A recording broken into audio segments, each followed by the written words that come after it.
Donald J. Trump. That is some group of people, thousands. So nice. Thank you very much. That's really nice. Thank you. It's great to be at Trump Tower. It's great to be in a wonderful city, New York. And it's an honor to have everybody here. This is beyond anybody's expectations. There's been no crowd like this. And I can tell you, some of the candidates, they went in, they didn't know the air conditioner didn't work. They sweated like dogs. They didn't know the room was too big because they didn't have anybody there. How are they going to beat ISIS? I don't think it's going to happen. Our country is in serious trouble. We don't have victories anymore. We used to have victories, but we don't have them. When was the last time anybody saw us beating, let's say, China in a trade deal? They kill us. I beat China all the time. All the time. When did we beat Japan at anything? They send their cars over by the millions. And what do? When was the last time you saw a Chevrolet in Tokyo? It doesn't exist, folks. They beat us all the time. When do we beat Mexico at the border? They're laughing at us, at our stupidity. And now they're beating us economically. They are not our friend, believe me. But they're killing us economically. The U.S. has become a dumping ground for everybody else's problems. Thank you. It's true. And these are the best and the finest. When Mexico sends its people, they're not sending their best. They're not sending you. They're not sending you. They're sending people that have lots of problems, and they're bringing those problems with us. They're bringing drugs. They're bringing crime. They're rapists. And some, I assume, are good people. But I speak to border guards, and they tell us what we're getting. And it only makes common sense. It only makes common sense. They're sending us not the right people. It's coming from more than Mexico. It's coming from all over South and Latin America, and it's coming probably from the Middle East. But we don't know because we have no protection and we have no competence. We don't know what's happening. And it's got to stop. And it's got to stop fast. Islamic terrorism is eating up large portions of the Middle East. They become rich. I'm in competition with them. They just built a hotel in Syria. Can you believe this? They built a hotel. When I have to build a hotel, I pay interest. They don't have to pay interest because they took the oil that when we left Iraq, I said we should have taken. So now ISIS has the oil. And what they don't have, Iran has. And in and I will tell you this, and I said it very strongly, years ago, I said, and I love the military, and I want to have the strongest military that we've ever had, and we need it more now than ever, but I said, don't hit Iraq, because you're going to totally destabilize the Middle East. Iran is going to take over the Middle East. Iran and somebody else will get the oil. And it turned out that Iran is now taking over Iraq. Think of it. Iran is taking over Iraq. And they're taking it over big league. We spent $2 trillion in Iraq. $2 trillion. We lost thousands of lives. Thousands in Iraq. We have wounded soldiers who I love. I love. They're great. All over the place. Thousands and thousands of wounded soldiers. And we have nothing. We can't even go there. We have nothing. And every time we give Iraq equipment, the first time a bullet goes off in the air, they leave it. Last week I read 2,300 Humvees These are big vehicles were left behind for the enemy. 2,000, you would say maybe 2, maybe 4, 2,300 sophisticated vehicles they ran, and the enemy took them. You're right.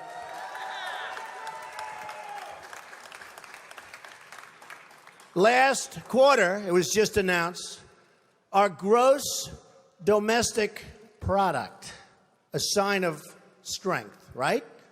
But not for us. It was below zero. Who ever heard of this? It's never below zero.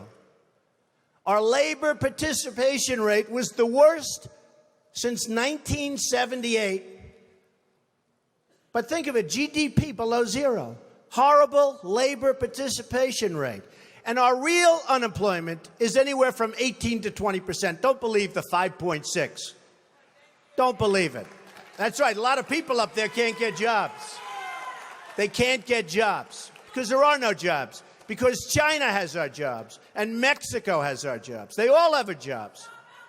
But the real number is anywhere from 18 to 19 and maybe even 21%.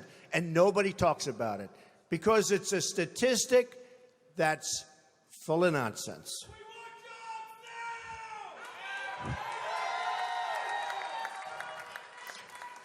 Our enemies are getting stronger and stronger by the day, and we as a country are getting weaker.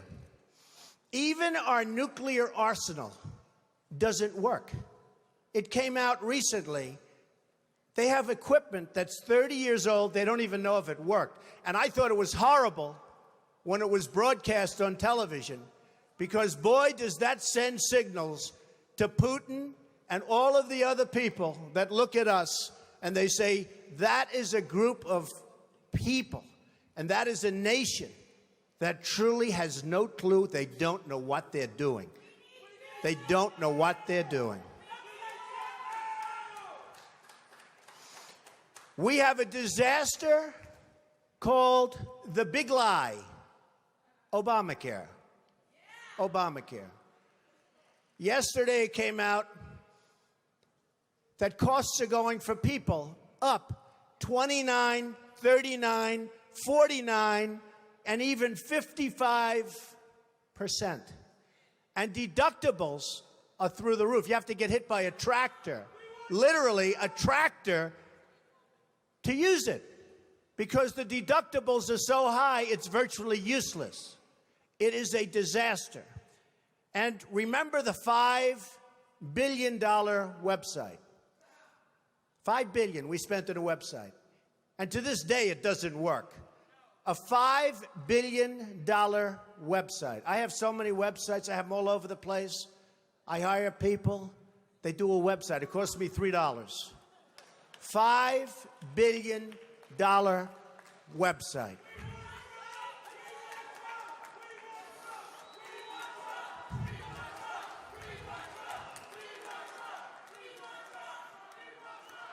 Well, you need somebody because politicians are all talk, no action. Nothing's going to get done. They will not bring us, believe me, to the promised land. They will not. As an example, I've been on the circuit making speeches, and I hear my fellow Republicans, and they're wonderful people. I like them. They all want me to support them. They don't know how to bring it about. They come up to my office. I'm meeting with 3 of them in the next week, and they don't know. Are you running? Are you not running? Could we have your support? What do we do? How do we do it? I like them. And I hear their speeches. And they don't talk jobs, and they don't talk China. When was the last time you heard China's killing us? They're devaluing their currency to a level that you wouldn't believe. It makes it impossible for our companies to compete. Impossible. They're killing us. But you don't hear that from anybody else. You don't hear it from anybody else. And I watch the speeches. Thank you. I watch the speeches of these people, and they say, the sun will rise, the moon will set. All sorts of wonderful things will happen.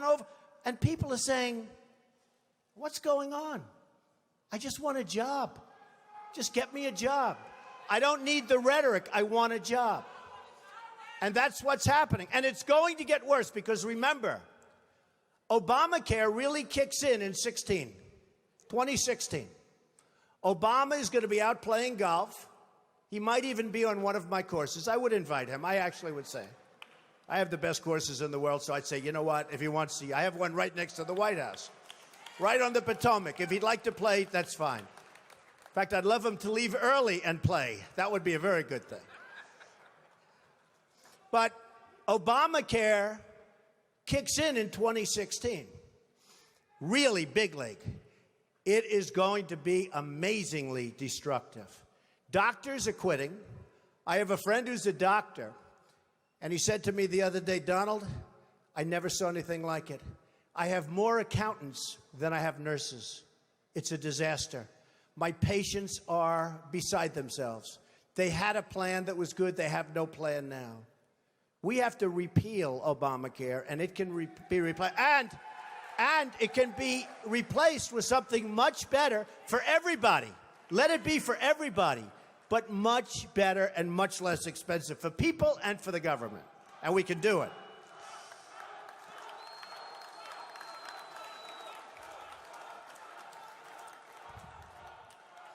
So, I've watched the politicians. I've dealt with them all my life. If you can't make a good deal with a politician, then there's something wrong with you. You're certainly not very good. And that's what we have representing us. They will never make America great again. They don't even have a chance. They're controlled fully. They're controlled fully by the lobbyists, by the donors, and by the special interests. Fully. They control them. Hey, I have lobbyists, I had to tell you. I have lobbyists that can produce anything for me. They're great. But you know what? It won't happen. It won't happen.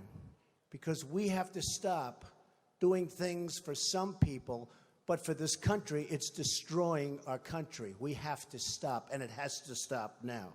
Now, our country needs a truly great leader. And we need a truly great leader now. We need a leader that wrote The Art of the Deal. We need a leader that can bring back our jobs, can bring back our manufacturing, can bring back our military, can take care of our vets. Our vets have been abandoned. And we also need a cheerleader. You know, when President Obama was elected, I said, well, the one thing I think he'll do well, I think he'll be a great cheerleader for the country. I think he'd be a great spirit. He was vibrant. He was young. I really thought that he would be a great cheerleader. He's not a leader, that's true. You're right about that. But he wasn't a cheerleader. He's actually a negative force. He's been a negative force. He wasn't a cheerleader. He was the opposite. We need somebody that can take the brand of the United States and make it great again. It's not great again. We need somebody. We need somebody that literally will take this country and make it great again. We can do that. And I will tell you, I love my life. I have a wonderful family. They're saying, Dad, you're going to do something that's going to be so tough. You know, all of my life I've heard that a truly successful person, a really, really successful person, and even modestly successful, cannot run for public office. Just can't happen. And yet that's the kind of mindset that you need to make this country great again. So ladies and gentlemen, I am officially running for President of the United States, and we are going to make our country great again.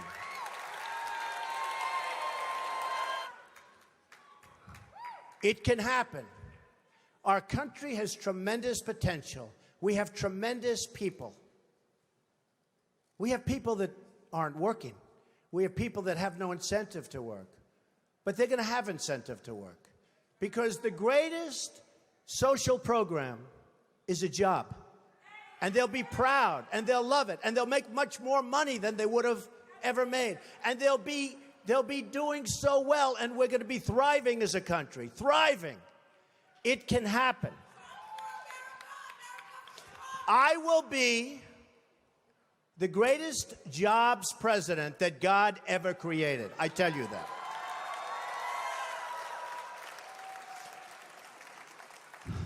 I'll bring back our jobs from China, from Mexico, from Japan, from so many places. I'll bring back our jobs, and I'll bring back our money. Right now, think of this. We owe China $1.3 trillion. We owe Japan more than that.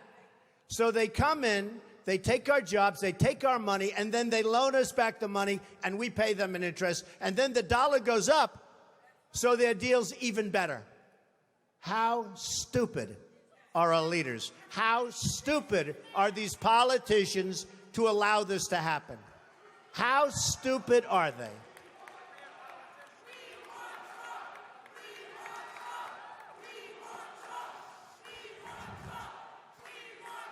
I'm going to tell you, thank you. I'm going to tell you a couple of stories about trade, because I'm totally against the trade bill for a number of reasons. Number one, the people negotiating it don't have a clue.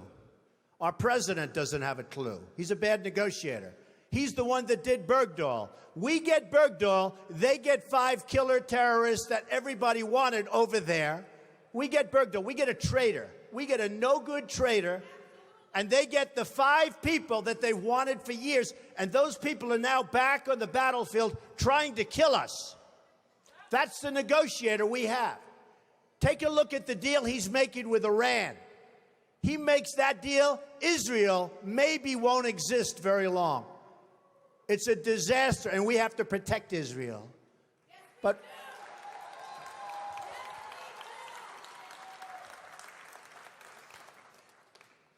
so we need people. I'm a free trader. But the problem with free trade is you need really talented people to negotiate for you. If you don't have talented people, if you don't have great leadership, if you don't have people that know business, not just a political hack that got the job because he made a contribution to a campaign, which is the way all jobs just about are gotten, free trade is terrible. Free trade can be wonderful if you have smart people. But we have people that are stupid. We have people that aren't smart. And we have people that are controlled by special interests, and it's just not going to work. So here's a couple of stories. Happened recently. A friend of mine is a great manufacturer. And you know, China comes over and they dump all their stuff, and I buy it. I buy it because, frankly, I have an obligation to buy it. Because they devalue their currency so brilliantly. They just did it recently, and nobody thought they could do it again. But with all our problems with Russia, with all our problems with everything, they got away with it again. And it's impossible for our people here to compete. So I want to tell you this story. A friend of mine is a great manufacturer. Calls me up a few weeks ago. He's very upset. I said, what's your problem? He said, you know, I make great product. And I said, I know that because I buy the product. He said, I can't get it into China. They won't accept it. I sent a boat over, and they actually sent it back. They talked about environmental. They talked about all sorts of crap that had nothing to do with it. I said, oh, wait a minute, that's terrible. Does anyone know this? He said, yeah, they do it all the time with other people. I said, they send it back? Yeah. So I finally got it over there, and they charged me a big tariff. They're not supposed to be doing that. I told them. Now, they do charge a tariff on trucks. when we send trucks and other things over there. Ask Boeing. They wanted Boeing secrets. They wanted their patents and all their secrets before they agreed to buy planes from Boeing. Hey, I'm not saying they're stupid. I like China. I sell apartment for I just sold an apartment for $15 million to somebody from China. Am I supposed to dislike them? I own a big chunk of the Bank of America building in 1290 Avenue of the Americas that I got from China in a war. Very valuable. I love China. The biggest bank in the world is from China. You know where their United States headquarters is located? In this building, in Trump Tower. I love China. People say, oh, you don't like China. No, I love them. But their leaders are much smarter than our leaders. And we can't sustain ourselves with that. There's too much. It's like take the New England Patriots and Tom Brady and have them play your high school football team. That's the difference between China's leaders and our leaders. They are ripping us. We are rebuilding China. We're rebuilding many countries. China, you go there now, roads, bridges, schools, you never saw anything like it. They have bridges that make the George Washington Bridge look like small potatoes. And they're all over the place. We have all the cards, but we don't know how to use them. We don't even know that we have the cards because our leaders don't understand the game. We could turn off that spigot by charging them tax until they behave properly. Now they're going militarily. They're building a military island in the middle of the South China Sea, a military island. Now, our country could never do that because we'd have to get environmental clearance. And the environmentalists wouldn't let our country. We would never build an ocean. They built it in about 1 year, this massive military port. They're building up their military to a point that is very scary. You have a problem with ISIS, you have a bigger problem with China. And in my opinion, the new China, believe it or not, in terms of trade, is Mexico. So this man tells me about the manufacturing. I say, that's a terrible story. I hate to hear it. But I have another one, Ford. So Mexico takes a company, car company, that was going to build in Tennessee, rips it out. Everybody thought the deal was dead. Reported in the Wall Street Journal recently. Everybody thought it was a done deal. It's going in, and that's going to be it, going into Tennessee. Great state, great people. All of a sudden, at the last moment, this big car manufacturer, foreign, announces they're not going to Tennessee. They're going to spend their $1 billion in Mexico instead. Not good. Now Ford announces a few weeks ago that Ford is going to build a $2.5 billion car and truck and parts manufacturing plant in Mexico. $2.5 billion. It's going to be one of the largest in the world. Ford, good company. So I announced that I'm running for president. One of the early things I would do, probably before I even got in, and I wouldn't even use, I know the smartest negotiators in the world.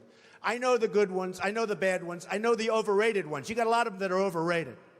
They're not good, they think they are. They get good stories because the newspapers get buffaloed. But they're not good. But I know the best negotiators in the world. And I'd put them one for each country. Believe me, folks, we will do very, very well. Very, very well. But I wouldn't even waste my time with this one. I would call up the head of Ford, who I know, if I was president. I'd say, congratulations. I understand that you're building a nice $2.5 billion car factory in Mexico. And that you're going to take your cars and sell them to the United States, zero tax. Just flow them across the border. And you say to yourself, how does that help us, right? How does that help us? Where is that good? It's not. So I'd say, congratulations, that's the good news. Let me give you the bad news.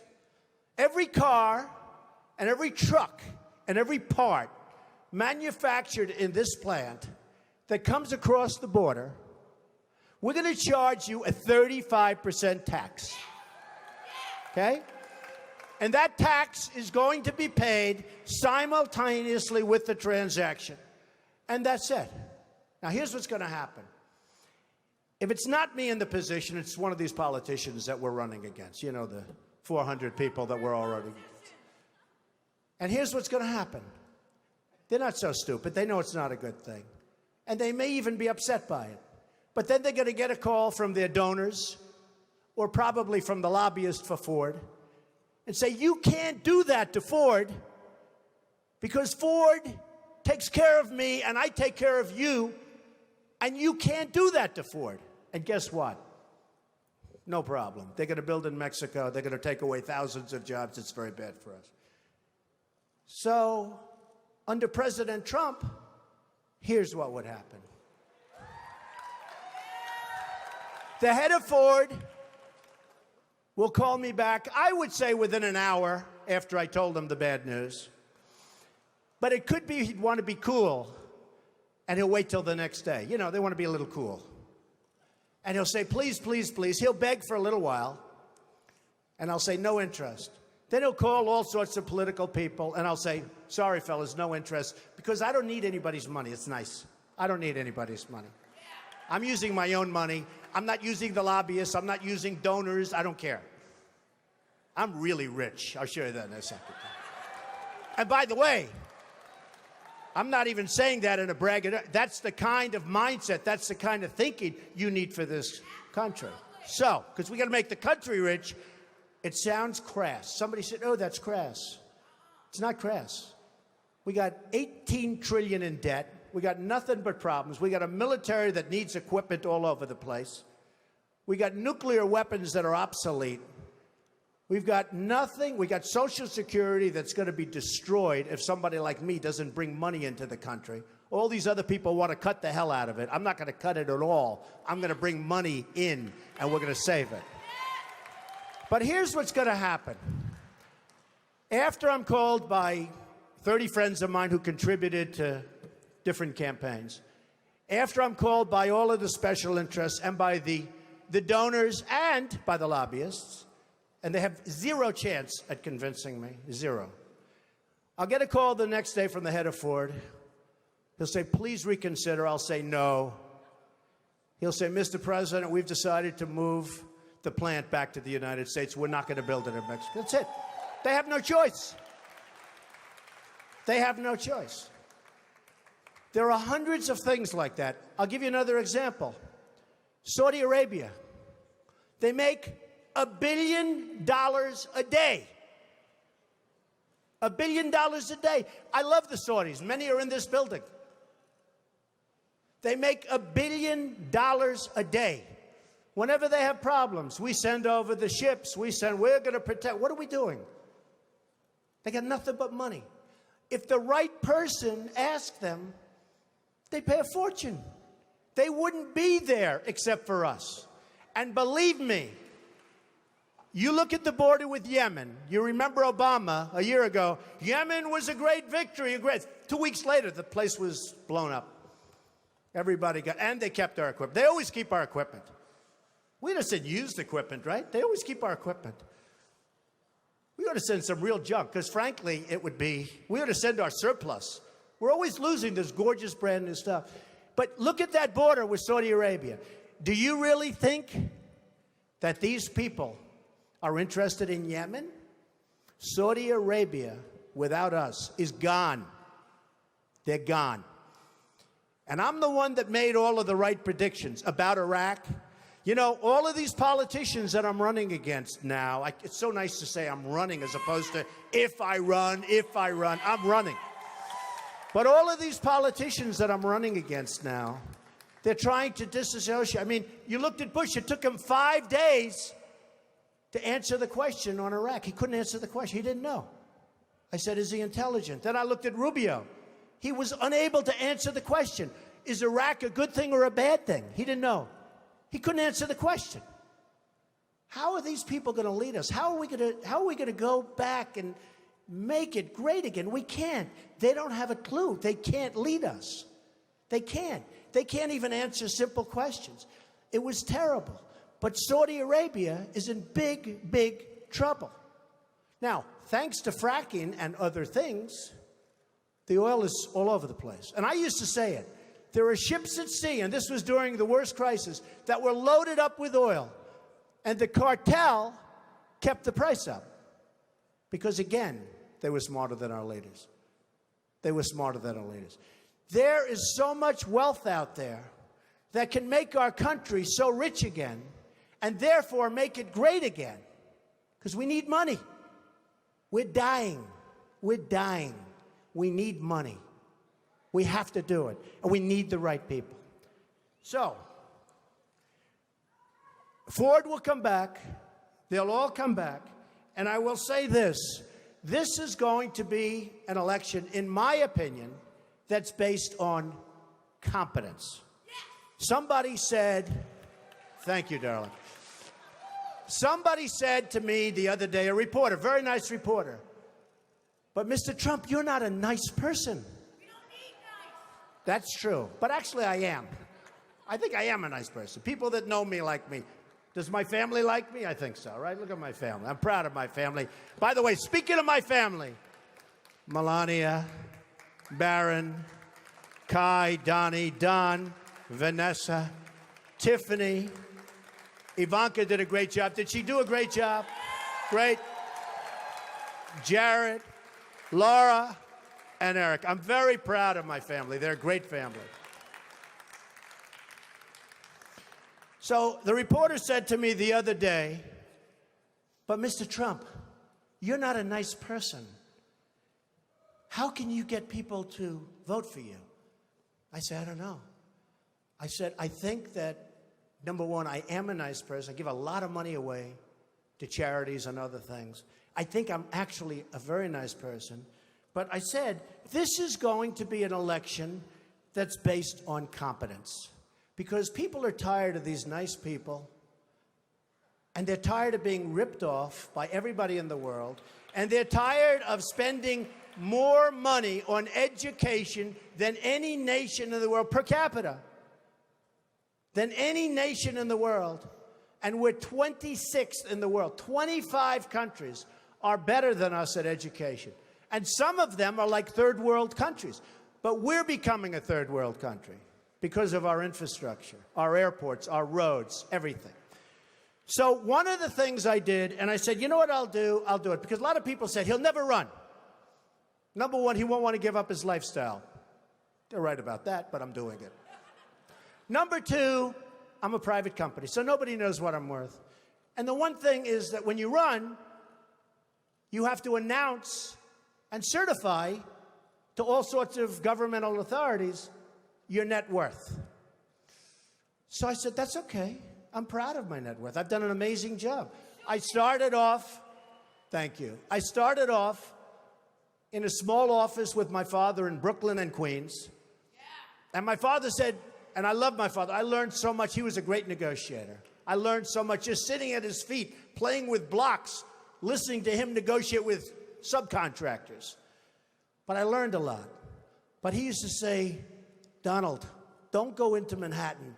That's the big leagues. We don't know anything about that. Don't do it. I said, Dad, I got to go into Manhattan. I got to build those big buildings. I got to do it, Dad. I've got to do it. And after 4 or 5 years in Brooklyn, I ventured into Manhattan and did a lot of great deals. The Grand Hyatt Hotel. I was responsible for the convention center on the west side. I did a lot of great deals, and I did them early and young. And now I'm building all over the world, and I love what I'm doing. But they all said, a lot of the pundits on television, well, Donald will never run. And one of the main reasons is he's private, and he's probably not as successful as everybody thinks. So I said to myself, you know, nobody's ever going to know unless I run. Because I'm really proud of my success. I really am. I've employed tens of thousands of people over my lifetime. That means medical, that means education, that means everything. So a large accounting firm and my accountants have been working for months because it's big and complex, and they've put together a statement, a financial statement. There's a summary, but everything will be filed eventually with the government. And we don't need extensions or anything. We'll be filing it right on time. We don't need anything. And it was even reported incorrectly yesterday because they said he had assets of $9 billion. So I said, no, that's the wrong number. That's the wrong number, not assets. So they put together this. And before I say it, I have to say this. I made it the old-fashioned way. It's real estate. You know, it's real estate. It's labor, and it's unions good and some bad, and lots of people that aren't in unions, and it's all over the place, and building all over the world. And I have assets, big accounting firm, one of the most highly respected, $9,240 million. And I have liabilities of about 500. That's long-term debt, very low interest rates. In fact, one of the big banks came to me and said, Donald, you don't have enough borrowings. Could we loan you $4 billion? I said, I don't need it. I don't want it. And I've been there. I don't want it. But in 2 seconds, they give me whatever I wanted. So I have a total net worth, and now with the increase, it'll be well over $10 billion. But here, a total net worth of $8 billion. Net worth, not assets, not liability. A net worth. After all debt, after all expenses, the greatest assets, Trump Tower, 1290 Avenue of the Americas, Bank of America building in San Francisco, 40 Wall Street, sometimes referred to as the Trump building, right opposite the New York City. Many other places, all over the world. So the total is $8,737,540,000. Now, I'm not doing that. I'm not doing that to brag, because you know what? I don't have to brag. I don't have to, believe it or not. I'm doing that to say that that's the kind of thinking our country needs. We need that thinking. We have the opposite thinking. We have losers. We have losers. We have people that don't have it. We have people that are morally corrupt. We have people that are selling this country down the drain.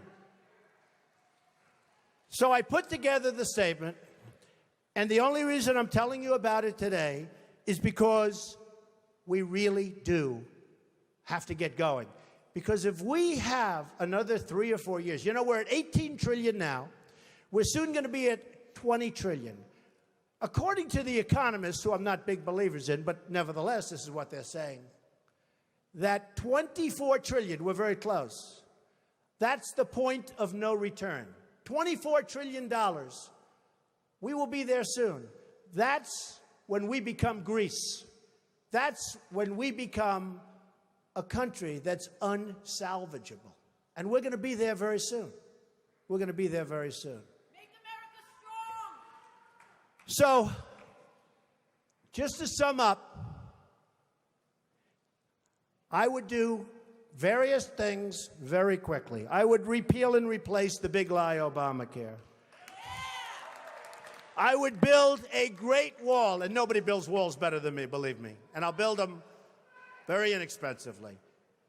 I will build a great, great wall on our southern border, and I will have Mexico pay for that wall. Mark my words. Nobody would be tougher on ISIS than Donald Trump. Nobody. I will find within our military, I will find the General Patton, or I will find General MacArthur. I will find the right guy. I will find the guy that's going to take that military and make it really work. Nobody will be pushing us around.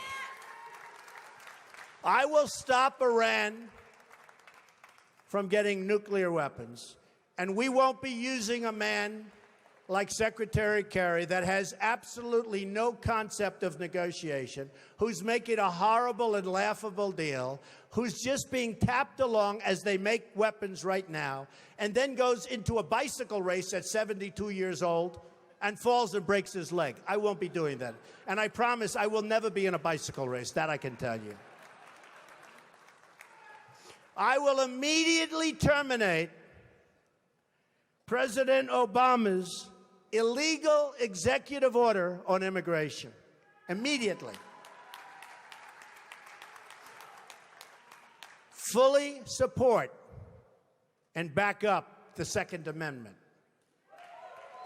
Now, it's very interesting. Today I heard it.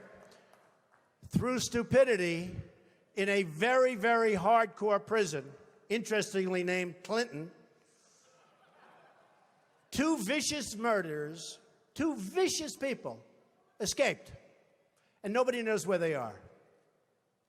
And a woman was on television this morning. And she said, you know, Mr. Trump, and she was telling other people, and I actually called her.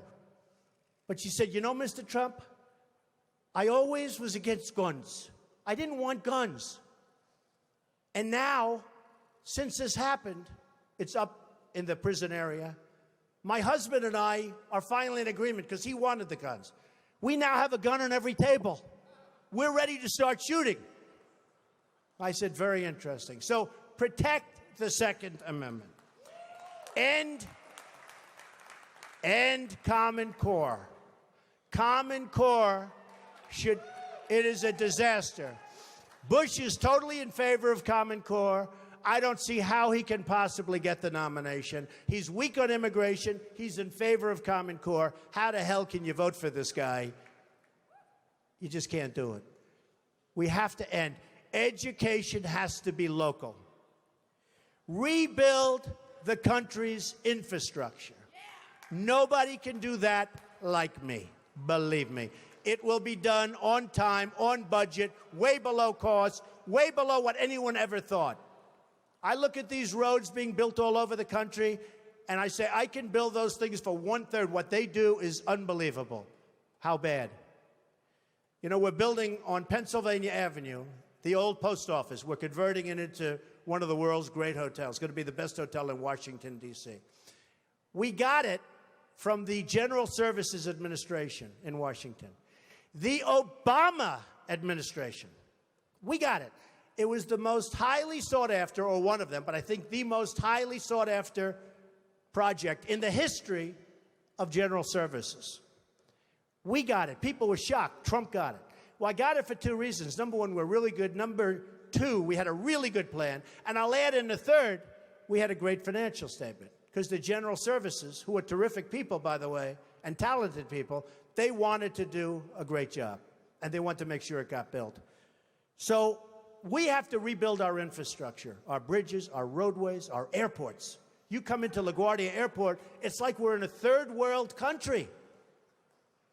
You look at the patches and the 40-year-old floor, they throw down asphalt, and you look at these airports, we are like a third world country. And I come in from China, and I come in from Qatar, and I come in from different places, and they have the most incredible airports in the world. You come back to this country, and you have LAX, disaster. You have all of these disastrous airports. We have to rebuild our infrastructure. Save Medicare, Medicaid, and Social Security without cuts. Have to do it. Get rid of the fraud, get rid of the waste and abuse, but save it. People have been paying in for years, and now many of these candidates want to cut it. You save it by making the United States, by making us rich again, by taking back all of the money that's being lost. Renegotiate our foreign trade deals. Reduce our $18 trillion in debt, because believe me, we're in a bubble. We have artificially low interest rates. We have a stock market that, frankly, has been good to me, but I still hate to see what's happening. We have a stock market that is so bloated. Be careful of a bubble, because what you've seen in the past might be small potatoes compared to what happens. So be very, very careful. And strengthen our military and take care of our vets. So, so important.